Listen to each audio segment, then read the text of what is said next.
जय हिंद। यहाँ पे क्वेश्चन है हमारा, find the common factor of given term. तो ये पहली टर्म है 3x² y cube, second term है 10x³ y square, third term है 6x² वाई स्क्वायर जेड। तो 3 टर्म्स है यहाँ पे। इन टर्म्स को कॉमा लगा के अलग अलग किया गया है। हमें कॉमन फैक्टर निकालना है। तो कॉमन फैक्टर का मतलब होता है 3x² वाई के फैक्टर निकालेंगे, 3x² वाई क्यूब के। तो 3 का प्राइम नंबर है तो 3 अकेला ही रहेगा। एक्स के फैक्टर, एक्स स्क्वायर के फैक्टर होंगे एक्स इंटू एक्स, और वाई क्यूब के फैक्टर होंगे y into y into y. ये हमारे फैक्टर हो गए। तो हम इसको कॉलम मेथड से लिख रहे हैं। इसके नीचे दूसरा वाला 10x³ वाई स्क्वायर। अब देखो 10 हमारा प्राइम नंबर नहीं है तो 10 के फैक्टर करेंगे, और 10 हम साइड में रफ वर्क कर सकते हैं और हमें वैसे ही दिख जाएगा। ये 2 इंटू 5 होता है 10, तो 2 प्राइम नंबर है, 5 प्राइम नंबर है। 10 के फैक्टर हो गए। अब x³ के फैक्टर होंगे x into x into x. अब यहाँ पे वाई स्क्वायर है तो वाई स्क्वायर के फैक्टर होंगे वाई इंटू वाई। ये हमारे फैक्टर हो गए। अब थर्ड टर्म है हमारी 6x² वाई स्क्वायर। सो 6x² वाई स्क्वायर लिखेंगे, और इसमें 6 देखते हैं, प्राइम नंबर नहीं है, और 6 बनता है हमारा 2 इंटू 3 से। तो इसके प्राइम फैक्टर 2 इंटू 3 लिखे। एक्स स्क्वायर के मतलब होता है एक्स इंटू एक्स, और वाई स्क्वायर का मतलब होता है वाई इंटू वाई।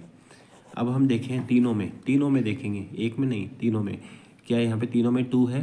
तीनों में 2 नहीं है। क्या तीनों में 3 है? तीनों में 3 नहीं है, यहाँ मिडिल में 3 नहीं है। अब इसका मतलब 2 और 3 के अलावा और 5 के अलावा कोई नंबर नहीं है यहाँ पे, तो तीनों में होना चाहिए। कॉमन होने का मतलब ये होता है। अब उसके बाद हम वेरिएबल में जाएंगे तो देखो एक पहला एक्स मिल रहा है, तीनों में पहला एक्स मिल रहा है, यानी एक एक्स कॉमन आ गया तीनों में। ठीक है, इसके बाद दूसरा देखते हैं हम।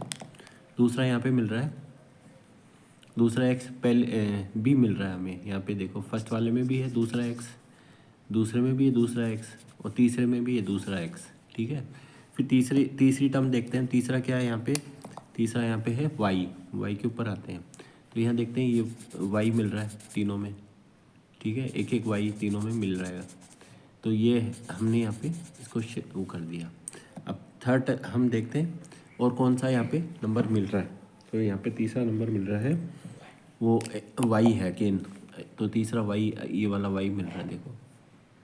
ठीक है, तो हम यहाँ पे कह सकते हैं एक, अब आप किसी एक उसको ले लो टर्म को, और उसमें देखो सर्कल या हमने शेड किस किस को किया। यहाँ पे एक्स को किया, फिर एक्स को किया, फिर वाई को किया, और फिर सेकंड वाई को किया। यानी हमारा कॉमन फैक्टर का आंसर होगा, कॉमन फैक्टर का आंसर होगा। तो कॉमन का मतलब है तीनों में अवेलेबल होना, इसको कॉमन कहते हैं। तो कॉमन फैक्टर का आंसर होगा पहला एक्स दूसरा एक्स, यानी एक्स स्क्वायर हो जाएगा, और इधर वाई, पहला वाई दूसरा वाई, यानी वाई स्क्वायर हो जाएगा। X square y square is the common factor. तो हम शॉर्ट में ऐसे कह सकते हैं कि एक्स की सबसे छोटी पावर देखो, यहाँ पे एक्स स्क्वायर है, इसमें एक्स क्यूब है, इसमें एक्स स्क्वायर है, तो सबसे छोटी पावर एक्स स्क्वायर है, यानी एक्स स्क्वायर कॉमन फैक्टर आएगा। फिर वाई में देखेंगे सबसे छोटी पावर वाई क्यूब है, वाई स्क्वायर है, वाई स्क्वायर है, तो वाई स्क्वायर आएगा। अब थर्ड में जेड भी है यहाँ, तो हमने जेड तो लिखा ही नहीं, हमें जेड भी लिखना पड़ेगा। लेकिन हम देखते हैं जेड तीनों में नहीं है, इसलिए कॉमन जेड नहीं आ रहा। ठीक है, तो यही कॉमन फैक्टर हो गया हमारा, एक्स स्क्वायर वाई स्क्वायर। ठीक है, इसी से हमारा क्वेश्चन बाद में बनता है। इस टाइप से क्वेश्चन बनता है। क्या क्वेश्चन बनता है? देखो क्वेश्चन बनता है हमारा, जैसे मान लो फैक्टराइज आ गया लिखा हुआ, और यहाँ पे लिखा आ गया 3x² y cube plus plus minus या कुछ साइन आ जाता है यहाँ पे 10x³ y square plus 6x² y square z. ये क्वेश्चन आ जाता मान लो, ये फैक्टराइज। तो हम इसमें देखते हैं कि ये कॉमन जो फैक्टर है इसको ब्रैकेट बना के बाहर लिख देंगे, एक्स स्क्वायर वाई स्क्वायर बाहर लिख देंगे। ठीक है, अब अंदर एक्स स्क्वायर, पहली टर्म को हम एक्स स्क्वायर वाई स्क्वायर से डिवाइड करेंगे, तो देखो एक्स स्क्वायर से एक्स स्क्वायर पूरा कट जाएगा, और वाई क्यूब है यहाँ, वाई स्क्वायर से डिवाइड करेंगे तो वाई बचेगा, तो 3y यहाँ पे फर्स्ट टर्म में बचेगा। ठीक है, और यहाँ पे 10x³ वाई स्क्वायर को डिवाइड करेंगे तो देखो 10 बचेगा एक तो, और x³ डिवाइड एक्स स्क्वायर करेंगे तो x बचेगा यहाँ। ठीक है, और y square divide y square करेंगे तो हट जाएगा वाई स्क्वायर। अब थर्ड टर्म में देखो 6x² वाई स्क्वायर जेड को डिवाइड करेंगे एक्स स्क्वायर वाई स्क्वायर से, तो एक तो 6 बचेगा, x square divide x square 1 हो जाएगा, y square divide y square वो भी 1 हो जाएगा, केवल जेड बचेगा। ठीक है, तो ये हमारा आंसर आ गया, ये हमारा आंसर आ गया। क्या आंसर आ गया? फैक्टराइज का एक्स स्क्वायर वाई स्क्वायर बाहर है, फिर अंदर आ गया 3y plus 10x plus 6z। तो इसको हम फैक्टराइज बोलते हैं।